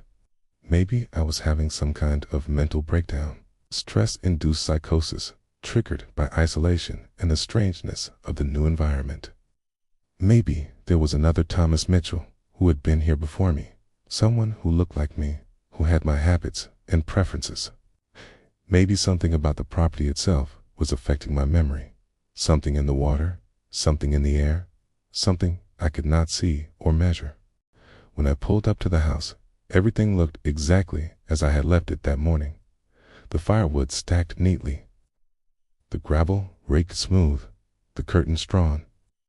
I brought my supplies inside and immediately went to the computer in the office. What I found there changed everything. I checked my sent emails and found messages I had no memory of writing. Weekly reports to William Blackwell. The first dated October 8th, the second October 15th. Both were written in my voice, using my writing style, containing detailed accounts of maintenance I had performed, wildlife I had observed, and weather conditions I had experienced. They were competent, professional reports, exactly the kind of thing I would write if I were doing the job I had been hired to do, except I could not remember writing them. I could not remember the events they described. I scrolled through the reports, reading my own words with growing horror. According to these emails, I had repaired a section of the roof where shingles had been loosened by wind, had cleared brush from the property boundaries along the western fence line. I had tracked what I believed was a large bull elk through the northern woods, noting its unusual behavior and the size of its tracks. I had checked the generator, changed the oil, replaced a fuel filter, and logged the maintenance in the binder. I had stocked the fireplace with fresh wood and cleaned the chimney. I had inventoried the pantry and freezer and noted items that were running low. Every task described in these reports was something I was capable of doing, something I would do if I were managing this property conscientiously. The writing was mine. The details were specific enough that they could not have been fabricated by someone who did not know the property. Either I had done all of these things and simply forgotten, or someone who knew me extremely well had written these emails from my account. I sat back in the chair, feeling a rush of panic that started in my chest and radiated outward to my extremities, making my hands tingle and my legs feel weak. How could I lose days, nearly 2 weeks, without any memory of them? What had I been doing during that time? Had I really been maintaining the property, going to town on Thursdays, sitting in the same booth at the diner and ordering Denver omelets? And if I had been doing those things, who was I during those lost days? Was I still Thomas Mitchell, going through the motions of a life I would not remember? Or was I something else, something wearing my face and using my name while the real me slept inside my own body? I went to my bedroom and dug through my bag until I found a small notebook and pen, the kind of spiral-bound pocket notebook I always carry in the backcountry for taking notes on trail conditions and wildlife observations. I was losing time. I needed to document everything. I needed a record that existed outside my unreliable memory. Something physical and permanent that I could point to and say, this happened, this is real, this is true. I wrote the date at the top of the first page, October 17th, pressing hard enough that the pen left grooves in the paper. Then I began recording everything that had happened since I arrived at the property, as best I could remember. The drive from Wyoming, the feeling of recognition on the road, arriving at the house, the first night with a strange sound, the tracks in the morning, the day, the trip to Quorum, where everyone knew me by name and expected me to know them. When I finished writing, I read back through the pages, examining my own account as if it might contain clues I had missed. Then I made a decision. From this moment forward, I would document everything, every day, every task, every strange occurrence. If time was slipping away from me, if I was losing hours or days to some invisible force, at least I would have a record. I tore out a blank page from the notebook and wrote in large block letters, check the date every morning and night. Write in this journal daily. Do not trust your memory. I taped the page to the bathroom mirror, positioning it where I would be certain to see it every morning when I woke up and every evening before I went to sleep. Then I went to the kitchen and wrote the same message on a piece of paper that I taped to the refrigerator door, and another that I taped to the bedroom wall above the nightstand, and one more that I left on the desk in the office next to the computer. Back in the living room, I unpacked my new supplies and organized them carefully, finding comfort in the simple physical tasks. Batteries in the drawer with the flashlights. First aid supplies in the mudroom cabinet. Tools in the workshop. Coffee in the pantry. The systematic arrangement of objects felt like an assertion of order against the chaos that was threatening to overwhelm me. Outside, the afternoon light was fading. The days were getting shorter as October progressed toward November. The sun dropping below the mountains earlier each evening, the shadows stretching longer across the property. I found myself standing at the living room window, staring at the forest edge, wondering what might emerge when darkness fell. That night, I slept with my rifle closer to the bed than before. I wedged a chair under the bedroom door handle. I left a light on in the hallway, and I wrote in my journal before closing my eyes. October 17th. I am Thomas Mitchell. I am the caretaker of the Blackwell property. I have been here for 12 days, but remember, only 2. Something is wrong. I do not know what it is. Tomorrow I will find out. I spent the next 3 days glued to my notebook, documenting everything with obsessive thoroughness. The notebook became my anchor, my proof of continuity, the evidence that I was still myself and still experiencing time in the normal way. Each morning, I wrote the date, checked it against my phone, and confirmed that only 1 day had passed since my last entry. Then, I logged every activity from sunrise to sunset, noting times, locations, observations, and my own mental state. The days passed normally, no time gaps, no lost hours. I performed the maintenance tasks outlined in the manual, took photographs of everything with my digital camera, and downloaded the images to the computer each evening as an additional layer of documentation. If something happened to my memory, at least the photographic record would survive.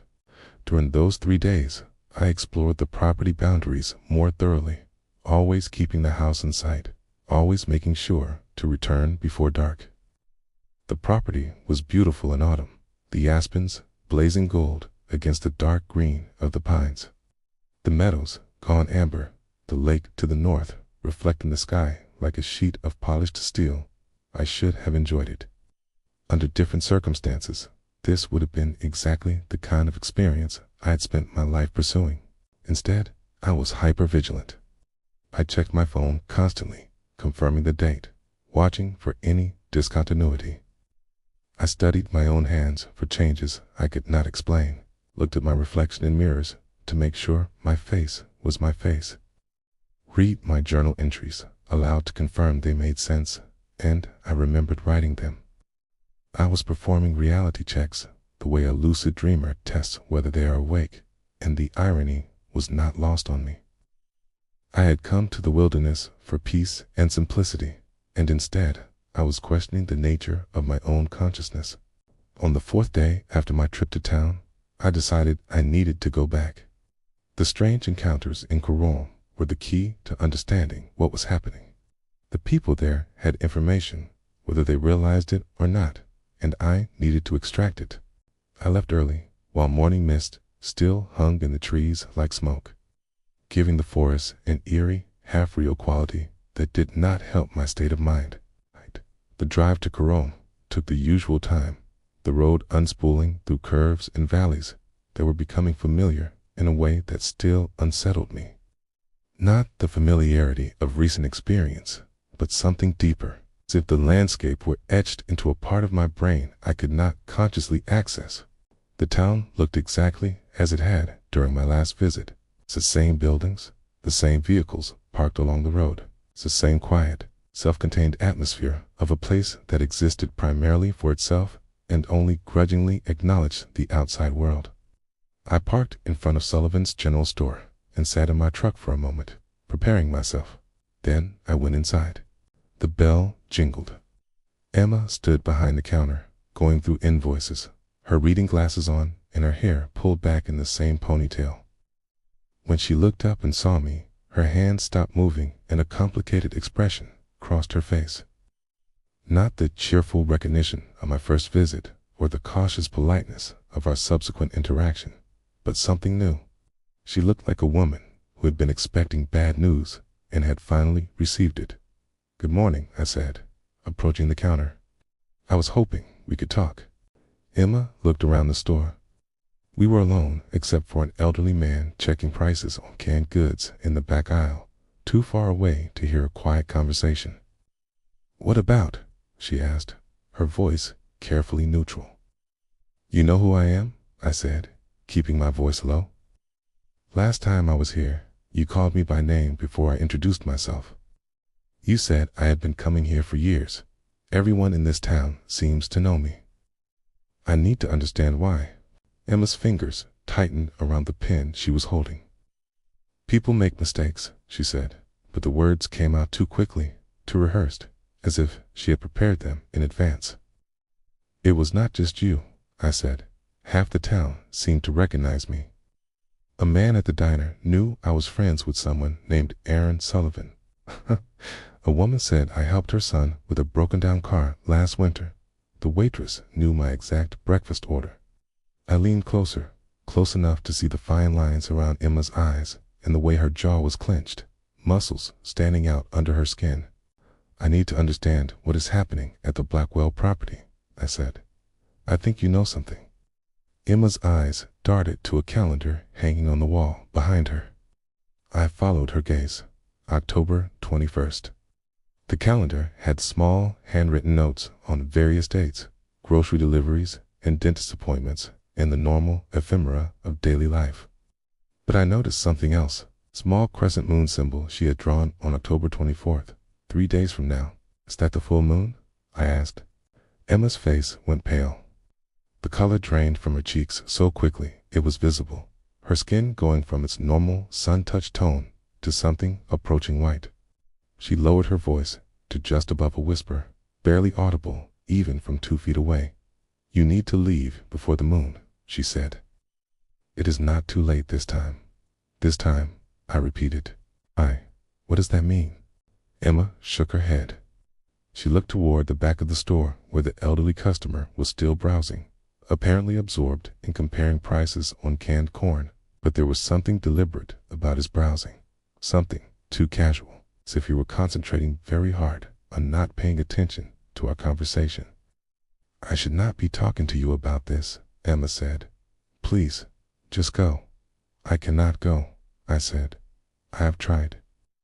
The roads all lead back to the property." Emma's expression changed again. For a moment, the carefully maintained wall she had built around herself cracked, and I saw something underneath that looked like genuine anguish. "I think I am losing time," I continued. "I arrived at the property on October 5th. Then suddenly, it was the 17th. I have no memory of those days in between. 12 days, just gone." Something shifted in Emma's eyes. The fear was still there, but it was joined by something else now. Pity, maybe, or the particular sadness of watching someone walk toward a cliff edge they cannot see. "The property does things to people," she said slowly, as if testing each word before releasing it. "Changes them." "Changes them how?" I asked. Emma's hands were shaking now, so we picked up a box from beneath the counter and began needlessly rearranging its contents, organizing packets of sugar and artificial sweetener into rows that were already perfectly straight. "I cannot help you," she said. "I'm sorry, Emma." "No?" Her voice was firm, though still quiet. "Whatever's happening up there, I cannot get involved. None of us can. You need to leave, Tom. Pack your things and drive away. Do not stop until you are across the state line." I tried. The roads do not lead out. Every direction I drive, I end up back at the house. Emma closed her eyes for a moment. When she opened them, I could see she had made a decision, and it was costing her something. I looked through the property records on the computer. I told her, "There is nothing unusual. It's maintenance logs and inventory lists." "You will not find answers in Williams' files," Emma said. Her gaze drifted to the window, toward the mountains visible in the distance, their peaks sharp against the blue sky.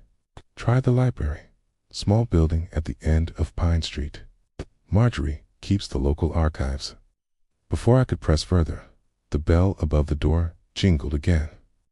A young couple walked in, smiling, their hiking boots muddy and their cheeks flushed from the cold air. They looked happy and normal and completely out of place in the dark conversation I was having. Emma straightened up instantly, her shopkeeper mask sliding back into place with practiced ease. "Let me know if you need anything else," she said loudly, clearly ending our exchange. I nodded, understanding the dismissal. On my way out, I paused at a rack of local newspapers near the door. The Hungry Horse News, dated 2 days ago, featured a small story on the front page that caught my eye. The headline read, "Unusual Wildlife Activity Noted in National Forest." According to the article, Forest Service rangers had observed elk and deer herds moving in abnormal patterns, abandoning their typical feeding grounds and migrating in directions inconsistent with seasonal patterns. A Forest Service spokesperson attributed the movement to early winter weather and above-average snowfall at higher elevations. The article bothered me in a way I could not articulate. I remembered the deer I had seen running in panic from the forest edge on my first night at the property. Animals had been fleeing. Something was driving them away. And the official explanation, whether it's B, felt like a deliberately inadequate response to a question that someone preferred not to answer. The Coroma Public Library was exactly where Emma said it would be. A single-room building at the end of Pine Street with a faded green exterior and a sign so weathered that the lettering was barely legible. Inside, metal bookshelves lined the walls, and 3 computer terminals of uncertain vintage sat on folding tables in the center of the room. The ceiling was low. The fluorescent lighting hummed at a frequency that set my teeth on edge, and the whole place smelled of old paper and wood polish. A gray-haired woman with thick glasses and a cardigan looked up from a desk near the entrance. She had the particular air of quiet authority that small-town librarians develop. The look of someone who has cataloged every piece of knowledge in her domain and knows exactly where to find it. "Can I help you?" she asked. "I am looking for local history information," I said, "specifically about the Blackwell property near Hungry Horse." If she recognized me the way everyone else in town had, she did not show it. Instead, she nodded matter-of-factly and pointed to a door at the back of the room. "Local archives are through there. Newspapers going back to 1897, county records, land surveys, that sort of thing. Sign the guest book before you go in, please." She pushed a leather-bound register toward me. I signed my name, noting that only 3 other names had been entered in the past month. None of them were mine, which I took as confirmation that whatever previous version of me had been living at the Blackwell property. He had not been spending his time in the library. The archive room was larger than I expected, a converted storage space that ran the full width of the building. Metal filing cabinets lined one wall, labeled with date ranges and faded typed labels. Bound volumes of the Hungry Horse News filled shelves on another wall, their leather spines cracked and spotted with age. A microfiche reader sat on a desk in the corner, looking like something from a different era, which it was. I started with the newspaper archives, pulling bound volumes from the years surrounding the property's construction. The early issues of the Hungry Horse News were thin, 4 pages of local gossip, agricultural reports, advertisements for patent medicines and mail-order goods, and occasional reports of mining activity or disputes with the railroad. The first reference to the Blackwell property came from a 1903 edition. A small article, barely a paragraph, mentioned the completion of a hunting lodge built for Chicago businessman Harold Blackwell. The lodge was described as a substantial timber structure on 500 acres of prime hunting land. This article noted that Mr. Blackwell intended to use the property for autumn hunting retreats with business associates. I continued searching, moving forward chronologically, pulling bound volumes from the shelves and scanning their yellowed pages under the buzzing fluorescent lights. In a 1910 edition, I found something that made my blood run cold. It was a small notice tucked between an advertisement for Dr. Pemberton's liver tonic and an announcement about the annual Coroma Harvest Social. The headline was a single line in small type. Caretaker missing. Local authorities abandon search for John Morrison. The article, barely more than a sentence, reported that John Morrison, age 32, caretaker of the Blackwell hunting property, had been missing since October 26. Morrison was last seen in Coram on October 20th, purchasing supplies. Harold Blackwell had announced from his Chicago office that his nephew, Samuel Porter, would assume caretaking duties at the property. I stared at the article for a long time, reading it 3 times. Then I turned back to the newspapers and began searching more systematically, pulling every volume from 1910 forward and scanning each October issue. The pattern emerged slowly, like a photograph developing in a dark room. First faint, then unmistakable, then impossible to unsee. A small notice. Samuel Porter, longtime caretaker of the Blackwell estate, reported missing after failing to appear for monthly supplies. New caretaker, James Wilson, has been engaged. Foul play is not suspected. Another notice, almost identical in tone and placement. James Wilson, caretaker of Blackwell property in Hungry Horse vicinity, thought dead after prolonged absence from town. Thomas Brooks appointed new caretaker by Blackwell family office. The pattern continued. Every 7 years, like clockwork, a caretaker disappeared. Every time, the disappearance occurred in late October. Every time, a new caretaker was hired almost immediately, as if the replacement had been arranged in advance. Thomas Brooks, missing. Robert Hall, missing. David Anderson, missing. William Foster, missing. George Patterson, missing. James Cooper, missing. Richard Barnes, missing. The articles grew slightly longer over the decades, reflecting the evolving standards of local journalism, but the essential facts never changed. A man came to care for the Blackwell property. He lived there for approximately 7 years. Then he vanished, always in October, always without explanation, and a new man took his place. I pulled out my phone and started photographing each article, my hands trembling slightly as I positioned the camera over the yellowed pages. The phone's flash lit up the dark archive room in brief white bursts that left afterimages floating in my vision.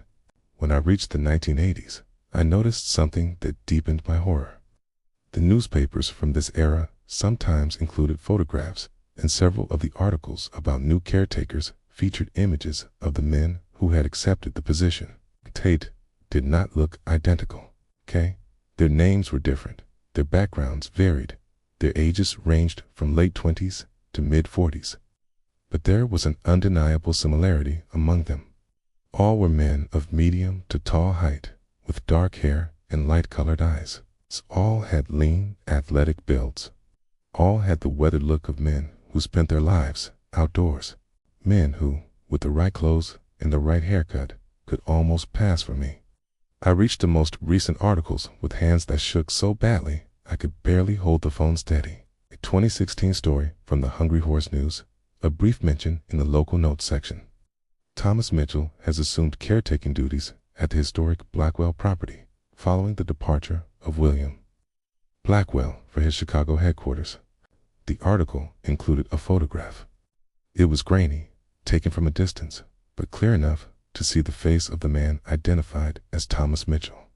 The man in the photograph looked exactly like me. Not similar, not resembling, identical. The same face I saw in the mirror every morning. The same jaw, the same eyes, the same small scar on my chin from a childhood fall. I sat back in the chair, the room spinning slowly around me. According to these records, I had been the caretaker of the Blackwell property since 2016, 7 years ago. 7 years of living in that house, maintaining that property, coming to town on Thursdays, eating Denver omelets at the diner, buying beef jerky and batteries at Sullivan's store. But that was impossible. I had been in Wyoming, had been working as a wilderness guide. I had clients, a business, an apartment, a life. My sister Beth would certainly have noticed if her brother had been living in Montana for 7 years instead of Wyoming. I had seen her at Thanksgiving last year, had I not?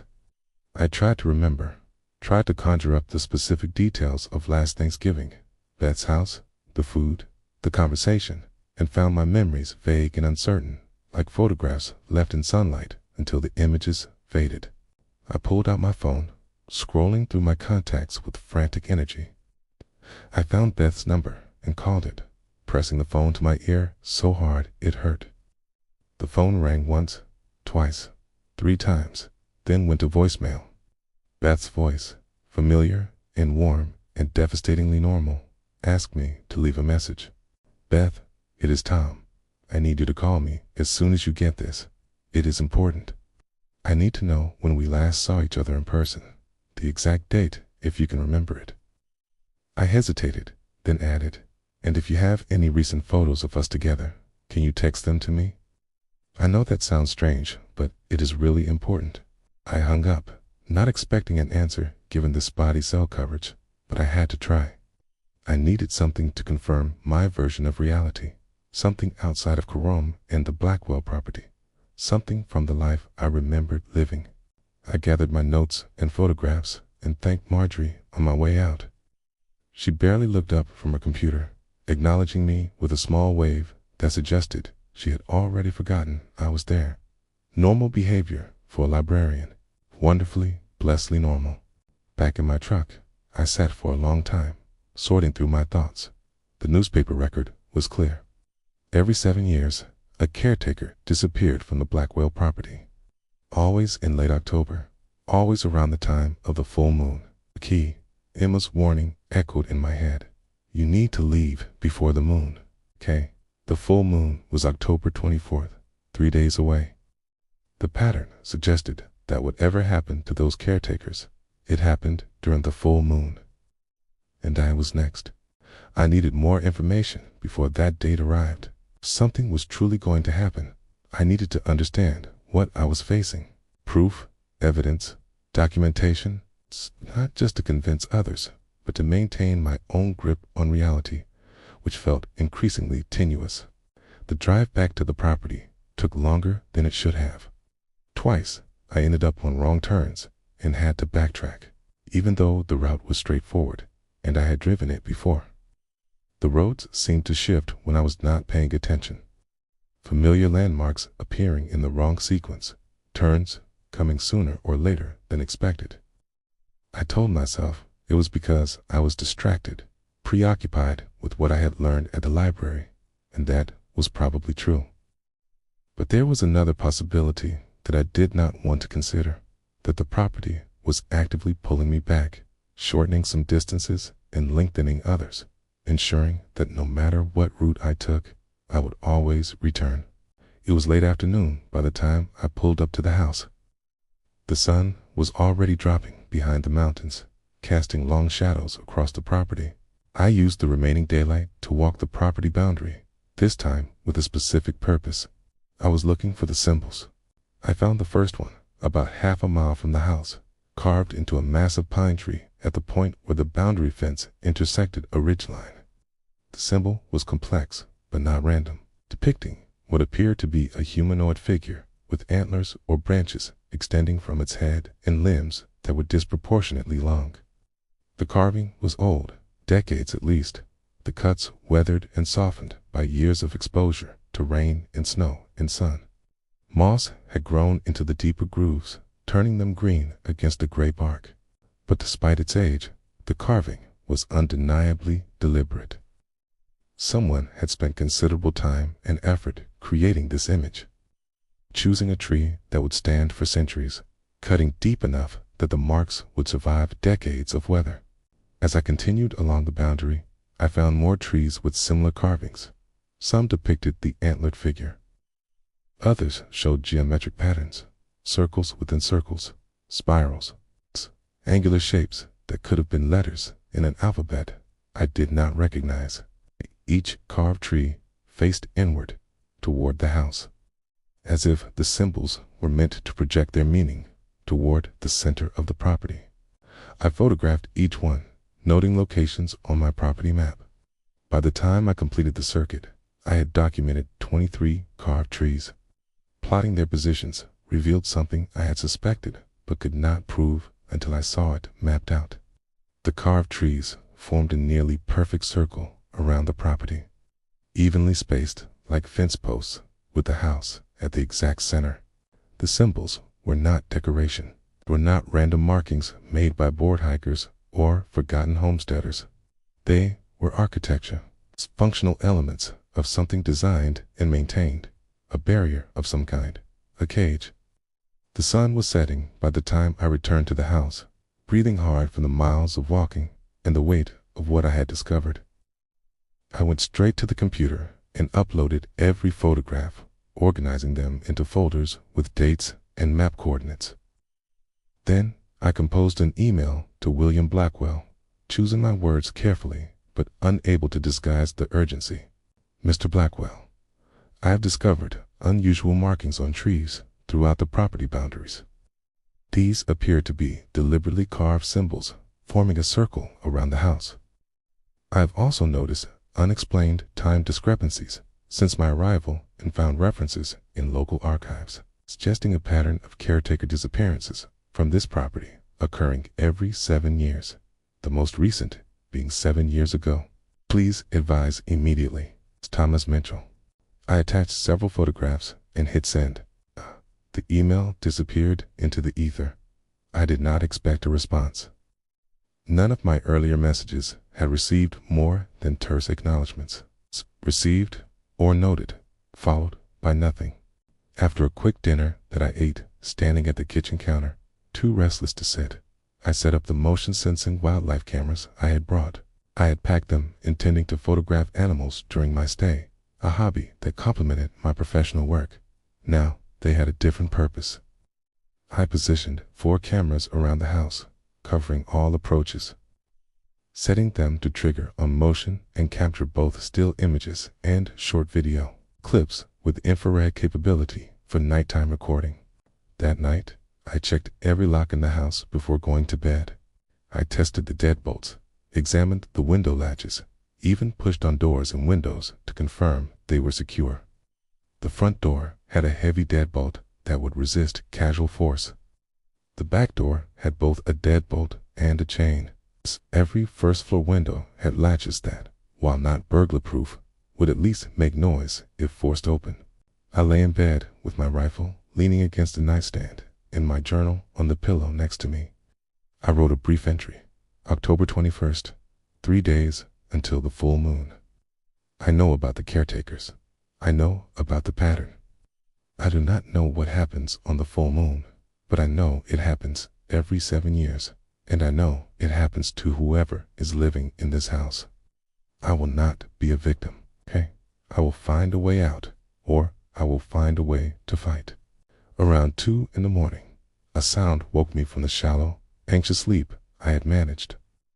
A soft, scratching, rhythmic, and deliberate, coming from the exterior wall near my bedroom window. Not the random scraping of a branch blown by wind, but the purposeful sound of something running its claws along the wooden siding. I grabbed my flashlight and rifle in one smooth motion, muscle memory taking over where conscious thought had stalled. I moved to the window without getting close to the glass, positioning myself against the wall where I could look out at an angle without presenting a target. The scratching continued, moving slowly along the side of the house. It traveled from right to left across the wall, maintaining a steady pace, like someone dragging their fingernails across a blackboard, slowly, deliberately, making sure I could hear it. I followed the sound from window to window, moving through the upstairs hallway in my bare feet, rifle raised and flashlight off.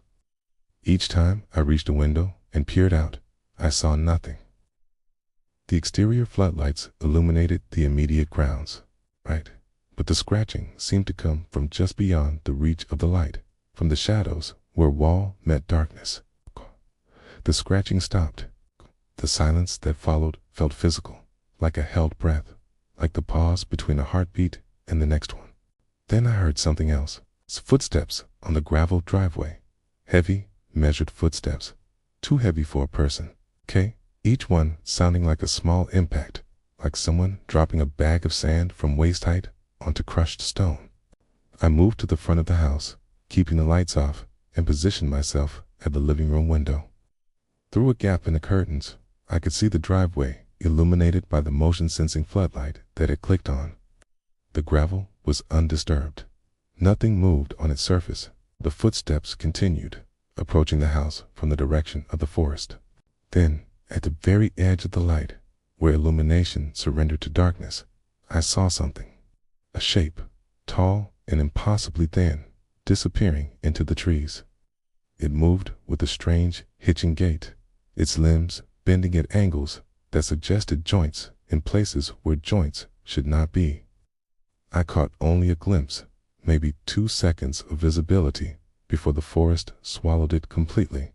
But in those 2 seconds, I saw enough. The shape was too tall, too thin. Its head, if it was a head, had protrusions extending upward, branches or antlers or something else entirely. I waited for nearly an hour before I felt brave enough to go outside. The night had returned to its normal quietude, the ordinary sounds of wind and distant water, and the occasional call of an owl filtering through the walls. Nothing moved, nothing scratched. The heavy footsteps did not return.